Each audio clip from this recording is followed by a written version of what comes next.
प्रिय विद्यार्थियों, नमस्कार। आप सबका आपके अपने Hindi channel Hindi with Swami sir में हार्दिक स्वागत है। आज की इस कक्षा में हम अध्ययन करेंगे कि जो वर्णिक छंद होते हैं उनमें हम गण का निर्माण कैसे करते हैं और वर्णों की जो गणना होती है वह किस प्रकार से की जाती है। तो सबसे पहले हम देखते हैं कि गण कहते किसे हैं। तो गण तीन वर्णों के व्यवस्थित समूह को, यानी पहली बात तो यह है कि गण में कितने वर्ण होते हैं, तो तीन वर्ण होते हैं। और तीनों के तीनों वर्ण किस प्रकार से होते हैं, बिल्कुल व्यवस्थित होते हैं। व्यवस्थित होने से क्या तात्पर्य है, व्यवस्थित से तात्पर्य है कि वर्णों की निश्चित संख्या हो, यानी तीन से ज्यादा नहीं हो, और लघु और गुरु का निश्चित क्रम भी होना चाहिए। यानी जिस गण में जो वर्ण लघु है तो वहां लघु रहना चाहिए, और जहां पर वो गुरु है तो वहां पर वो गुरु रहना चाहिए। तो इस प्रकार से तीन वर्णों के व्यवस्थित समूह को हम गण कहते हैं। और छंद शास्त्र में कुल कितने गण माने गए हैं, तो हमारे पास जो गण होते हैं वो संख्या में कुल मिलाकर के 8 होते हैं। इन अनेक छंदों में गण किस प्रकार से बनाए जाते हैं और उनमें वर्ण की गणना किस प्रकार से की जाती है, उसके लिए मैंने आपके सामने एक यह सारणी बनाई है। इस प्रकार से आप एक सारणी बना लें जिसमें हमने लिखा है क्रम संख्या, फिर गण का नाम, गण का स्वरूप, संकेताक्षर, गण के लक्षण और गण का उदाहरण, जिससे हम अच्छे तरीके से स्पष्ट कर पाएंगे। उसके पश्चात हमें एक सूत्र याद रखना चाहिए, वो इस प्रकार से है य मा ता राज भा न स ल गा, ये वाला आपको याद रखना है। और हमें पता है कि गण के अंदर कितने वर्ण होते हैं, तीन। तो सबसे पहले हम इस सूत्र के शुरुआत के अक्षरों को उठाएंगे। जैसे इसमें क्या है, य, तो यहां पर क्या लिख देंगे, य गण। दूसरा क्या है अपने पास में, मा, तो मा से क्या उठाएंगे हम, सिर्फ और सिर्फ मैं गण। तीसरा अपने पास क्या है, ता, तो ता से हम लिखेंगे तय गण। फिर अपने पास है र, उससे हम लिखेंगे र गण। फिर अपने पास में है ज, तो फिर हम लिखेंगे ज गण। उसके पश्चात अपने पास है भय से हम लिखेंगे भय गण। उसके पश्चात अपने पास है न से हम लिखेंगे न गण। उसके पश्चात अपने पास है स से हम लिखेंगे स गण। उसके पश्चात अपने पास है ल, लेकिन ल के आगे तीसरा वर्ण नहीं होने के कारण ये दोनों जो ल और गा वर्ण हैं ये अब गण में नहीं गिने जाएंगे, क्योंकि गण का एक साधारण सा नियम है कि उसके अंदर तीन वर्ण होने ही चाहिए। उसके पश्चात हम गण का स्वरूप लिखने जा रहे हैं। तो स्वरूप में हमने जैसे य गण से शुरू करेंगे, तो य गण में 1 2 3 ये तीन वर्ण आएंगे। तो हम यहाँ इसी को उठा के लिख देंगे य मा ता, ये अपना पहला हो गया।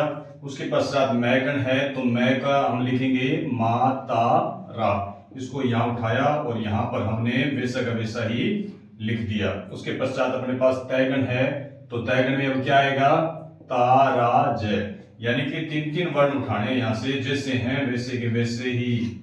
और ये सूत्र आप गलत नहीं लिख दें, इससे सारा का सारा सिस्टम खराब हो जाएगा।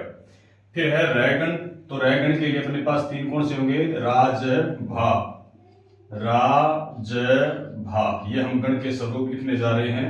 जय गण में हमारे पास क्या बचेगा, तो ये तीन बचेंगे जी, जय भा न, जय भा न। उसके पश्चात अपने पास है भयगण, तो भयगण में तीन कौन से आएंगे, भा न स, भा न स। उसके पश्चात अपने पास आएगा नैगण, तो न स ल, न स ल। उसके पश्चात अपने पास आएगा स ल गा, ये अपना 8वां है गण, स ल गा। अब अपने लिखते हैं संकेताक्षर। संकेताक्षर लिखने के लिए हमें मात्रिक छंद में मात्राओं की गणना के नियम भी याद रहने चाहिए। उसी से हम लघु और गुरु वर्णों की गणना करते हैं। और उसके नियम के साथ साथ हमें यह भी पता होना चाहिए कि जैसे हमने उसमें लिखा था कि लघु मात्रा का जो संकेताक्षर होता है वो खड़ी पाई होता है, और गुरु मात्रा का जो संकेताक्षर होता है वो एक वक्र रेखा होती है, जिसको हम ऐसे लिखते हैं, ऐसे किया और इसको ऐसे कर दिया। तो ये बातें अपने को याद रहनी चाहिए। इसके लिए मैंने एक वीडियो भी बनाया है, मात्रिक छंदों में मात्रा की गणना किस प्रकार से की जाए। तो आप हिंदी विश्वामी सर चैनल पर जाकर के और उस वीडियो को देख करके और ये अपना मात्राओं की गणना का जो नियम है वो भी सीख सकते हैं। और इस वीडियो का लिंक मैंने इस वीडियो के साथ में अटैच किया है, नीचे डिस्क्रिप्शन बॉक्स में उसको लिंक दिया है, वहां से भी आप देख सकते हैं।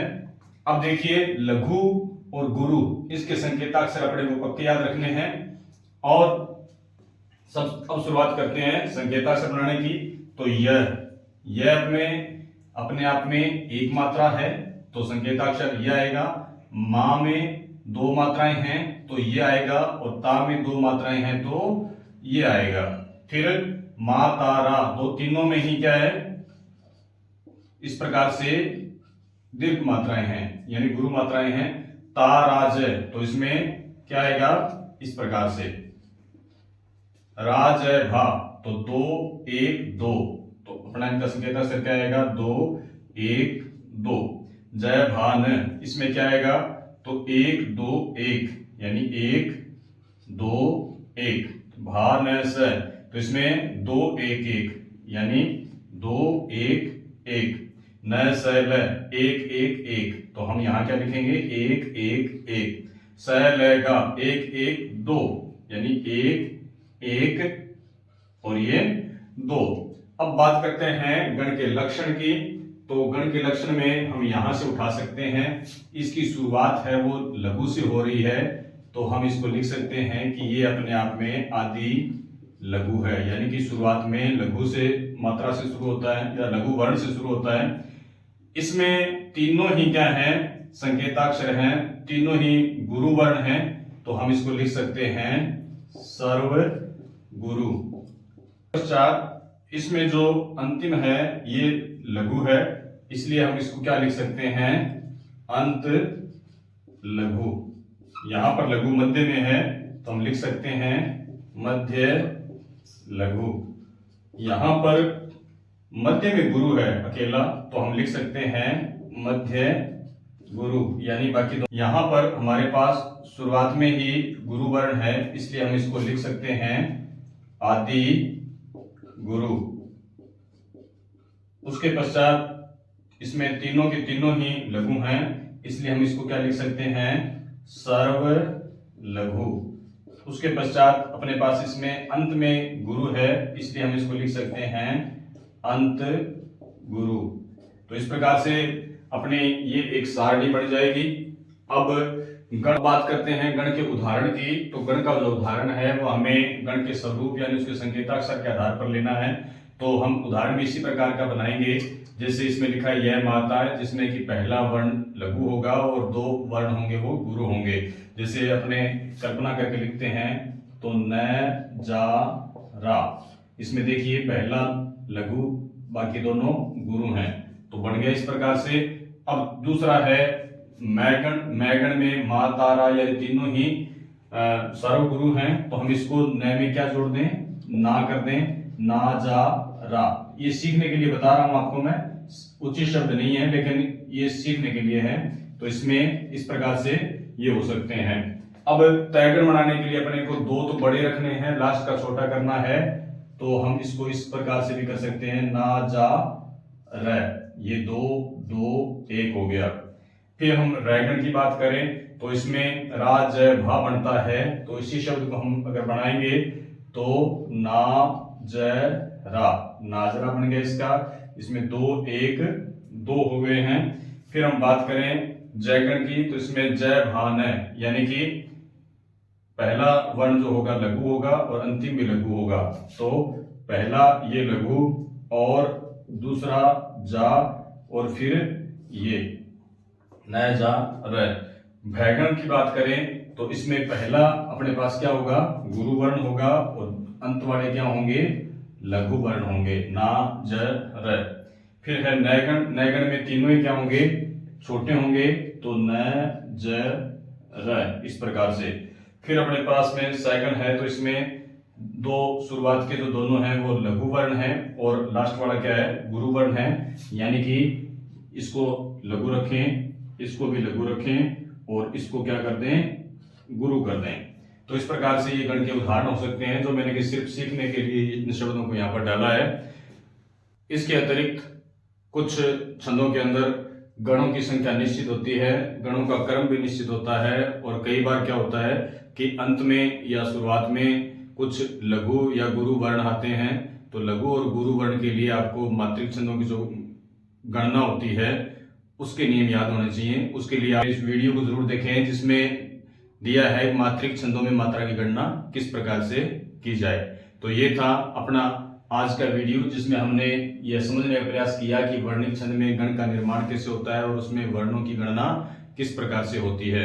उम्मीद है सभी पसंद आया हो तो वीडियो को लाइक करें, आगे शेयर भी करें, चैनल को सब्सक्राइब करें, और मिलते हैं एक नई वीडियो के साथ। तब तक अध्ययन करते रहिए।